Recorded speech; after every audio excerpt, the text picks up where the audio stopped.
আসছি ভাই, আসছি। দিতেছেন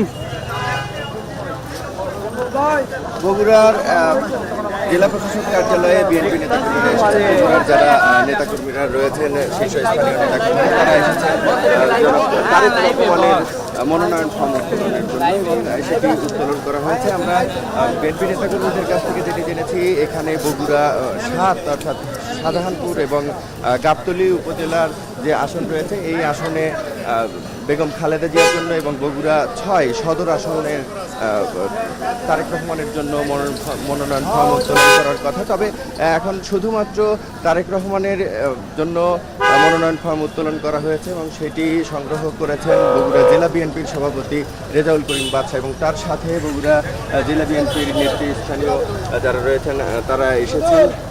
বিএনপি চেয়ারপারসনের উপদেষ্টা এবং সাবেক মেয়র মাহবুব হোসেন এখানে এসেছিলেন। বিএনপির সাবেক সভাপতি, বগুড়া জেলা বিএনপির সাবেক সভাপতি ভিপি সাইফুল ইসলাম এখানে এসেছিলেন এবং তারা জনাব তারেক রহমানের জন্য মনোনয়ন ফর্ম উত্তোলন করেছেন। তবে বিএনপির চেয়ারপারসন খালেদা জিয়া, বেগম খালেদা জিয়ার জন্য এখন পর্যন্ত মনোনয়ন ফর্ম উত্তোলন করেননি, তবে সেটি খুব দ্রুতই তুলবেন তারা বলছেন। এবং এখানে আচরণবিধির একটি বিষয় রয়েছে, বিএনপি নেতাকর্মীরা বেশি হওয়ার কারণে আসলে 2 দফায় তাদের মনোনয়ন ফর্ম সংগ্রহের কার্যক্রম চলছে। এরই মধ্যেই তারেক রহমানের ফর্ম তোলা শেষ হয়েছে এবং বেগম জিয়ার ফর্ম তোলার কার্যক্রম চলছে।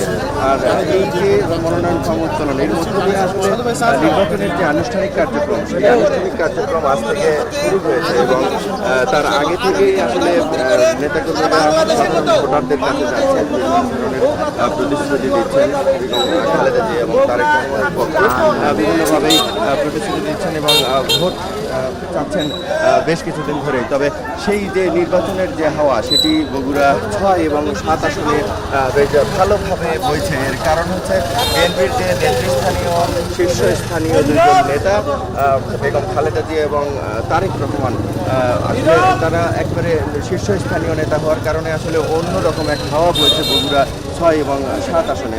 বগুড়া 7 আসনে যারা নেতাকর্মী রয়েছেন তারা বলছেন যে বেগম খালেদা জিয়া দীর্ঘদিন ধরেই বগুড়া 7 গাবতলী শাহজাহানপুর আসনে নির্বাচন করে থাকেন। সে কারণে আসলে সেখানে তাদের নির্বাচনী যে কার্যক্রম, সেগুলো সব সাজানো গোছানোভাবে হয়ে থাকে এবং এবারও সেই ধারাবাহিকতা রয়েছে।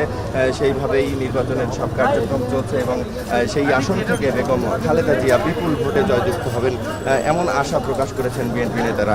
এবং বগুড়া সদর 6 আসন, যে আসনে বিএনপির ভারপ্রাপ্ত চেয়ারম্যান জনাব তারেক রহমান প্রথমবারের মতো নির্বাচন করছেন এবং নির্বাচনে অংশগ্রহণ করছেন এবং সেই অংশগ্রহণ হচ্ছে বগুড়া 6 সদর আসনের মধ্য দিয়ে। আসলে জনাব তারেক রহমানের যেমন এইটা আসলে বগুড়া 6 আসনে বেশ ভালো উত্তেজনা শুরু হয়েছে। এই ভোটের যে উত্তেজনা, ভোটের যে হাওয়া, সেটি কিন্তু চলছে এখন পর্যন্ত।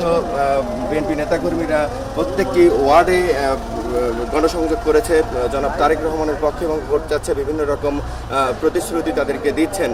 এই ছিল আমার কাছে বগুড়ায় মনোনয়ন ফর্ম উত্তোলন নিয়ে সব শেষ খবর।